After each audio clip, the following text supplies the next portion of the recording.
Hey there, and thanks for joining us on Chicago Tonight, Black Voices. I'm Brandis Friedman. Here's what we're looking at.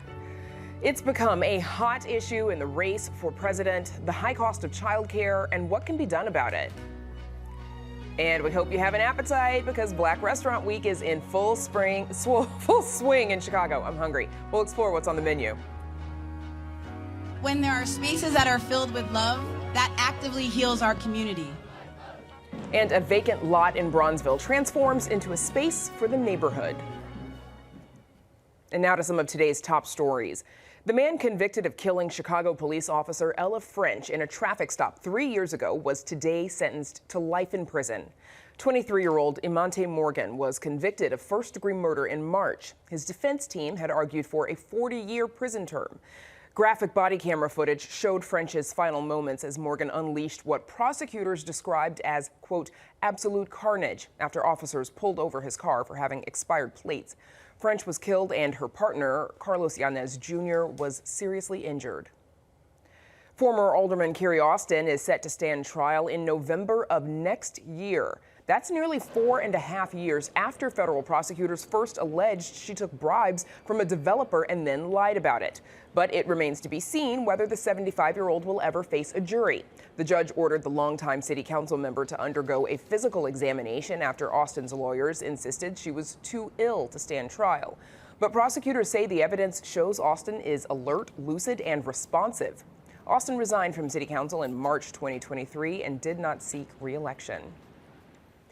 After this week announcing a hiring freeze and cuts to overtime to help address a looming budget deficit, Mayor Brandon Johnson made clear today his administration did not make such a move lightly.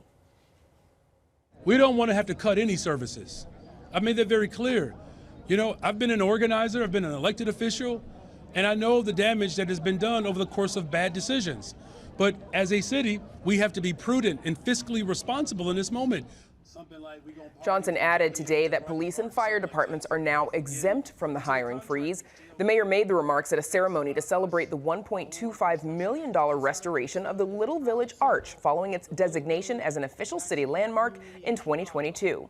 For more on the city's budget deficit, please check out our website. Black firefighters from New York this morning joined Chicago's Black Fire Brigade to honor those lost on 9/11. After a moment of silence, a bell was rung to honor their comrades who died as the towers of the World Trade Center collapsed. Uniform members, and salute.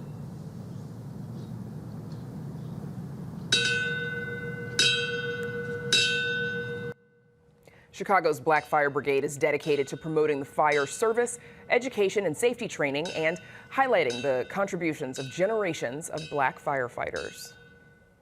Up next, we look at efforts to make childcare more affordable right after this. Chicago Tonight, Black Voices, is made possible in part by the support of these donors.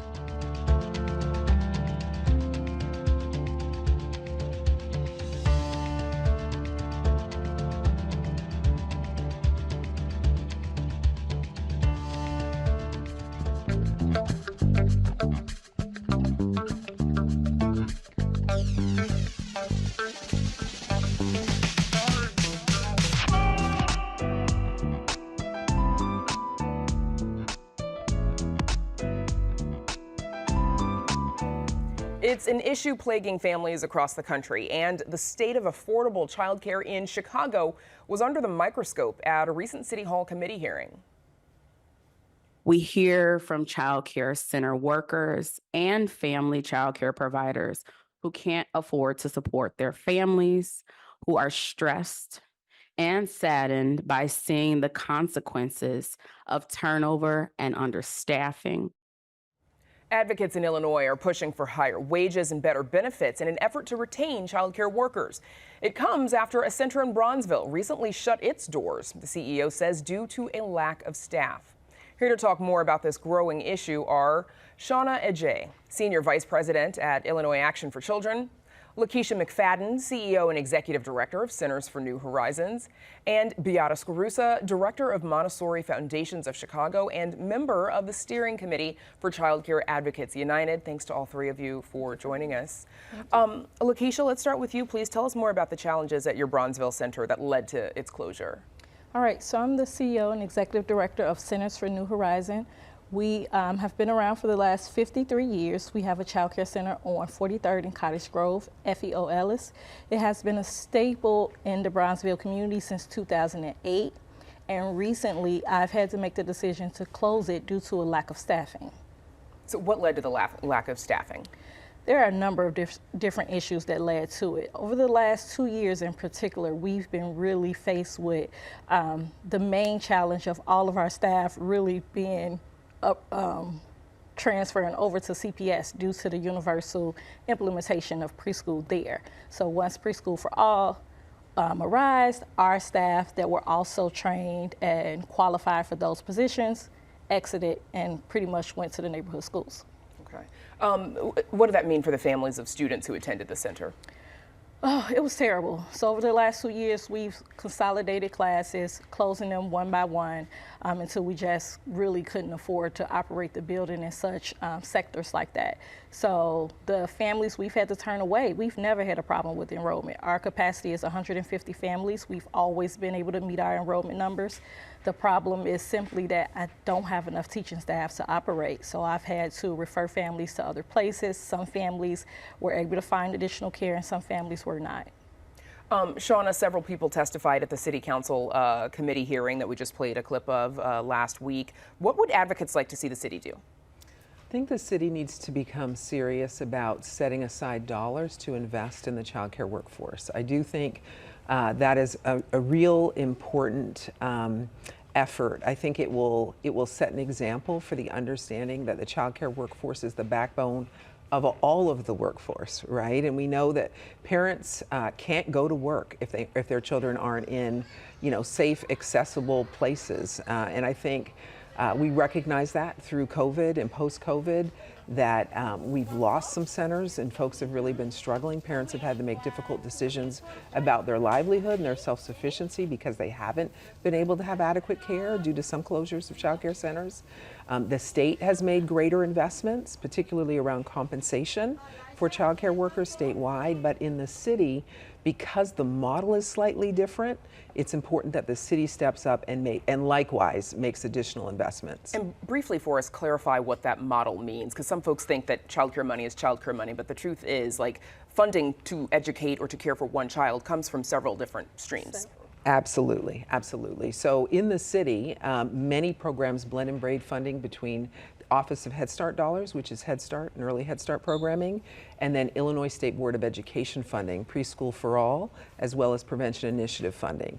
That happens throughout the state, but in the city of Chicago, it typically goes through the Department of Family and Support Services, and folks have contracts with the department and then are able to provide those services to families. But traditionally, those dollars have not been extensive or enough, and they certainly don't go to every CBO in the city. And so as a result of that, many of them also blend with Child Care Assistance Program funds and may have site administer contracts in order to bring in additional revenues to be able to meet their basically the needs to maintain their centers. But what has happened is that because costs have been on the increase, there is less and less money to give directly to staff. And we know that, oh, go ahead. So, well, I wanted to get Beata in here because, Yes. Beata, what's your reaction? And is this a problem that can be solved just by paying workers more money? Yes, absolutely. If we can compete effectively with the teachers at public schools, at the traditional schools, we can certainly keep our workers. My staff are not leaving because they feel that CPS is necessarily a better place to work. They're leaving for the pay. And who blames them, right?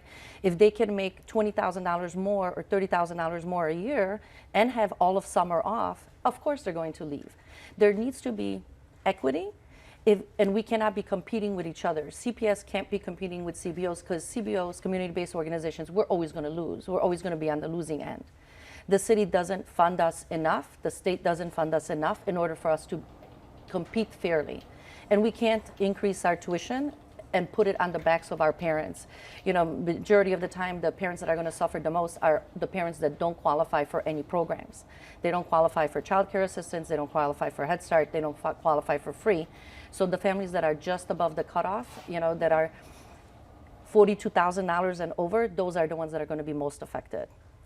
Lakeisha, Do you think we can expect to see more child care facilities close if the city can't find, and not necessarily just the city, but if an increase in pay or something is not done to lure them to stay at the community-based organizations? I believe so. So a quality early learning center is vital for any community, right? That's the backbone of having a safe and equitable community. When you don't have that, you can expect a number of different things to flow from that, right? A number of consequences that I don't think anyone really wants to go down that road of what that would look like. So if organizations just can't do it in this way, just like you said, who can blame them? They want to go somewhere that's feasible. And it's not for just their CPS, other places that they're leaving to go find work that they believe pays better. Yes, some people have went to Starbucks, Walmart. It really depends on the education level. Those that qualify to be an actual lead teacher obviously are going to places like CPS. Those that we're losing our teacher assistants as well because they could be Seekers or Starbucks or Walmart. We just can't compete. It's not enough. Yeah. What does all this say about the value that is being placed on the work of? Because anybody who's raised a kid or watched a kid knows it's not easy. So what does this say about the value that's being placed on child care workers and the work that they do? Well, it still remains to be, undervalued. Folks still look at it often as babysitting. It's sort of a mindset, but, historically we know that childcare was born out of slavery, and so it was free labor, and so it's predominantly done even today by women of color. And as a result of that, there's never really been an effort to recognize their contributions, really to society, or to recognize the value of the work itself. It's very complex work. These are children that need constant attention. We know so much more now about brain development than we've ever known, and we know that the first 5 years are instrumental and lay the foundation for the rest of life, for lifelong learning. And so it's really important that we invest in that period of time in a young child's life, and we invest in that by making sure that child care workers get the compensation and benefits they deserve so that they can be present, not stressed about how are they going to pay the next bill, how are they going to feed their families, right? They need to be able to put their whole being into that work to do it well, and we should honor that as a society. Beata, go ahead. Add to that also, it's not the child care worker or the early childhood worker at the public school level, it's only the child care worker at the community-based organization level, because the teachers at public schools, they make that money. They make, $60,000 plus as a base salary from the day they get a degree.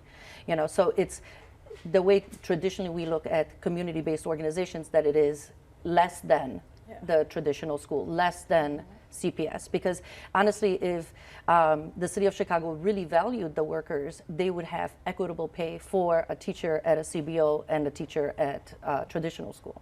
And to be clear, and I want to get you in as well, to be clear, obviously the teachers who are going to work for CPS, they then become members of the Chicago Teachers Union, so they've got the union contract basically that has been negotiated for them that includes that salary.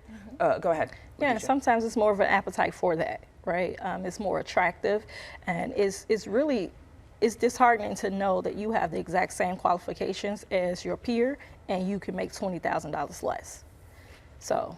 And Shauna, we've got just a couple seconds left. I mean, we just talked about the hiring freeze that the city has implemented. We know they are facing a big budget deficit this year and again next year.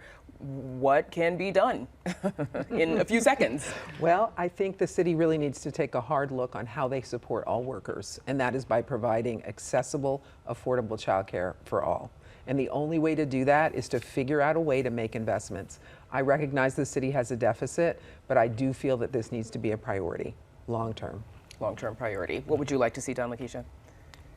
The same thing. The same thing. Like putting our money where our mouth is. What's really important? If this isn't important, then what is? Beata, could help come from the federal government?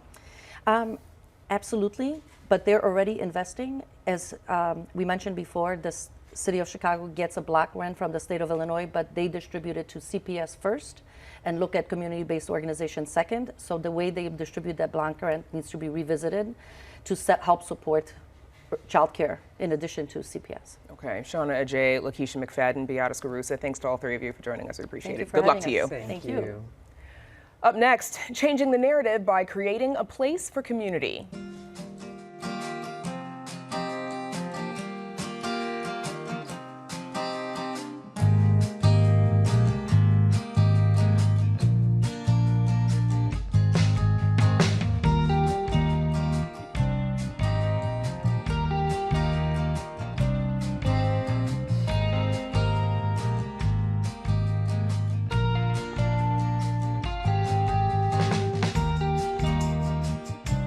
A vacant lot in Bronzeville is being transformed into a new space for the community. The gathering space, dubbed the Southside Sanctuary, opened last month after 3 years in the making. The 13,000 square foot plaza has a performance stage and space to host artists, picnics, outdoor classes, farmers markets, and other activities. I wanted to design more spaces that made us feel excited, that we could come together to celebrate, that other people could come from other parts of the city, have an incredible experience and say, that wasn't what I read about Bronzeville. It's important for us to change the narrative, and this space will do that. I wanted to create a space that made us all feel like we were deserving. There are amenities in other communities across the city that we don't have in our communities. We need a space to come together. We need a space to have farmers markets. We need a space to have a marching band as incredible as King Prep to be able to play. And when the Bud Billiken parade comes by, we don't need another empty lot. We need this so that we can sit in the grass, read a book, meet your neighbor, and feel like a community. We don't want people to just come here and go home. We want people to come here. We want them to go to every single incredible business on the block because each one of those businesses has a story. If there's something that you see needs to be changed in your community, don't think somebody else is going to do it. Don't ask somebody else for something. Do it yourself. Go down to City Hall, write a letter, write an email, and express what you did. But don't just express what you need. Make a plan to get it done. If you can't get it done yourself, find somebody else that can help you. And the Southside Sanctuary was supported by a $712,000 city grant and is located at 47th and Martin Luther King Jr. Drive. This weekend's event includes a fitness class, a yoga session, and a farmer's market. Up next, what's on the table for this year's Black Restaurant Week?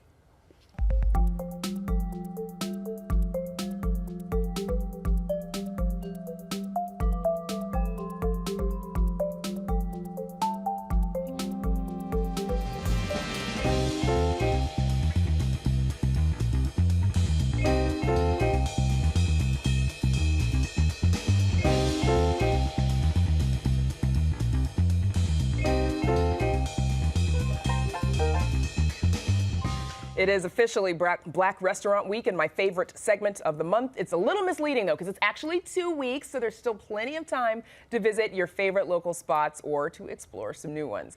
The event was created 5 years ago in an effort to help restaurants that couldn't afford the pricey marketing. So we've got a couple of chefs from 2 Chicago eateries. They are here with us now. Terry Evans, owner of Windy City Ribs, and Aisha Murph, president of Hare's Gulf Shrimp. Thanks to you both for joining us. I'm really excited to talk to you, but I'm also excited about the goodies that you brought. So first, let's talk about Black Restaurant Week. How are you preparing for it? Terry Evans, I'll start with you. You know, this is our second year participating, and so what is most exciting is it exposes our brand to people that ordinarily wouldn't visit one of our establishments. So I think from a preparation standpoint, it's just ensuring that we've got the staff, because they do bring out the people. The marketing they provide for us is really outstanding, which allows people to drive some traffic, additional traffic to the restaurants. Right, so you want to be sure you've got the people and obviously the food, right? Absolutely. Like the stuff stocked up so that you can feed everybody. Same question to you, Aisha. How do you prepare for Black Restaurant Week? Oh, yes. It's our second year as well, and it's one of my most favorite times of the year, even though it falls right after Taste of Chicago that I just ended. But we started a special. I was like, let's just get ready to launch something new, and this is our po' boy that we launched just for Black Restaurant Week. And like you said, it gives a platform to lesser-known brand restaurants. So a busy time of year for you if it falls right after the Taste, but that means you're also, it's sort of a force multiplier then. Yes. Like, I saw you here, and I see you here too. You're big. Yes, and it's special in my heart because last year at this time, the Feed the Soul Foundation awarded me through Grubhub a grant for my restaurant. Oh, wow. Okay, congratulations. Thank you. Terry, Black Restaurant Week was, as we've discussed, created with the intent to highlight and uplift Black-owned spots. What barriers or challenges do Black-owned businesses face that others might not? You know, I tell people this all the time. We have the grit and the intelligence to be able to ensure that our restaurants are successful. The challenge is always the capital, right? And so when you can't and don't have the resources to do the additional stuff that's necessary in order to grow and scale, like marketing, you're going to need that extra push. And so organizations like this allow us to be able to get that marketing that otherwise we couldn't afford. Because if you think about an agency of record or hiring someone to come in, a lot of times with minority-owned restaurants, we just don't have those resources available to us. Aisha, are you switching anything up for next week at Harris Gulf Shrimp? For example, you mentioned the po' boy. Tell me more. Yes, that we have not done this since the founder, Finney Hare. I took over the business after my husband passed away 3 years ago during COVID. So right now I wanted to keep some of our, it's like I said, we're a family-run restaurant.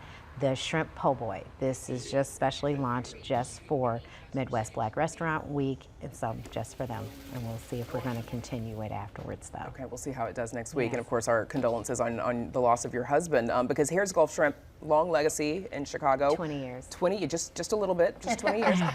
Tell us a little bit about Finney Hare. Tell us about your husband. So Finney Hare, like I say, we're the Gulf Shrimp because this is my mother-in-law, who I've never met, would have been the same age as Billie Holiday, 104. Oh, wow. And so that's what we're Louisiana Gulf Shrimp, because she was from the Texas, Louisiana Gulf area. What makes us different, I tell people, even though we're a mom and pop, but we're hand-cut, hand-deveined, our shrimp come in daily from a supplier. So that's why we have that one-of-a-kind distinctive taste. Yeah, which impressed me, obviously. I'm like, how do you get Gulf Shrimp fresh daily, never frozen? Terry. And it's delicious. And it's delicious. We're going to find out in a few shrimp. minutes. I'll be the judge of that. Thank you very much. Terry, Windy City Ribs, you all are known for your staple of barbecue foods. Are you switching anything up this year? You know, we will offer our sampler at a discounted rate, and we'll also do a catfish as well as our smoke wing combination, because a lot of people don't know that we do have other things other than ribs.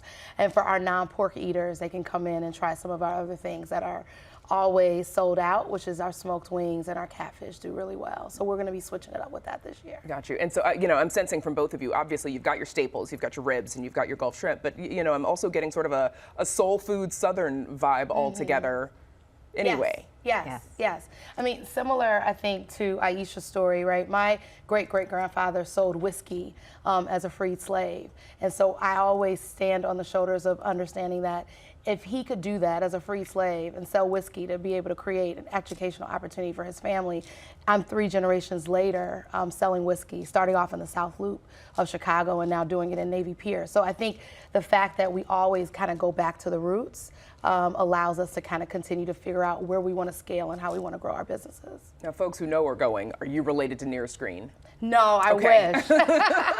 Just checking. But we do offer. But you do all offer. The Uncle Near's obviously brands. you do. Yes, we do.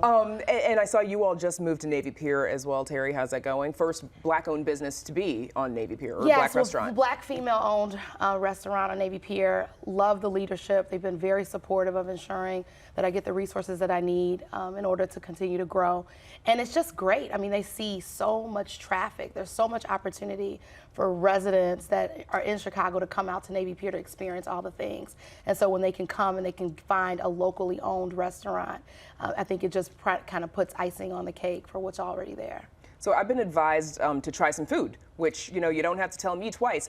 Problem is, I don't have a fork, so I'm going to start with the finger food, I suppose, because it looks delightful. But while I see if I can get a fork, if I can make one materialize. Aisha, why don't you tell me what you brought, please? You told me about the po' boy. Yes, like I said, that's what we're launching for Black Restaurant Week. We're going to offer this for a special, and then our traditional, like you were saying, the Southern food, like you do fish and shrimp with spaghetti, and our spaghetti is made fresh daily. It's got bell pepper, onion, and ground beef sauce. So this is what we call our shrimp dinner. Okay. Now you're not going to tell me, but I'm going to ask you anyway. Tell me about the fry. How do you fry that shrimp? Yes, they're a butterfly fry shrimp with our I call it the family trade secret recipe, and that's what makes them nice and crispy. A proprietary blend. Yes. Yeah, don't worry. she's not telling us, folks. Terry, what about you? What do you have? So we have our sampler, which comes with 3 bones as well as 2 other smoked meats. And so what we'll offer for this, for the next 2 weeks, is we'll do our brisket as well as our pulled pork and our smoked wings. We're going to give people an extra item on their sampler dish, and then we have our staple sides, which includes our green beans, our elote, and our baked beans. Okay, that's elote. Yes, okay, and it it's is my not favorite. mac and cheese, everybody. This is corn right here. And it is my favorite. It is your favorite. Shout out to Pedro. That feels important. Shout out to Pedro. Thank you. So, you know, we've just got a couple seconds left. What advice do you have to other aspiring Black restaurateurs, Terry? You know, I think you need to establish your community. To your earlier point, Aisha and I are friends. We're connected in a number of different ways. But I think allowing other restaurant groups to be able to find that opportunity to connect with other restaurateurs is key. because it is a lonely place as a business owner. And so to be able to have that community is great. And the two of you have each other, I know, as well as some others, which is great. So good luck for Black Restaurant Week. Thanks again for coming in, Terry Evans and Aisha Murph. Again, Black Restaurant Week runs through the 22nd. For information on more restaurants that are participating, you can check out our website. And that is our show for this Wednesday night. Join us tomorrow night at 5:30 and 10. Now, for all of us here at Chicago Tonight Black Voices, I'm Brandis Friedman. Thanks for watching. Stay healthy and safe, and have a good night.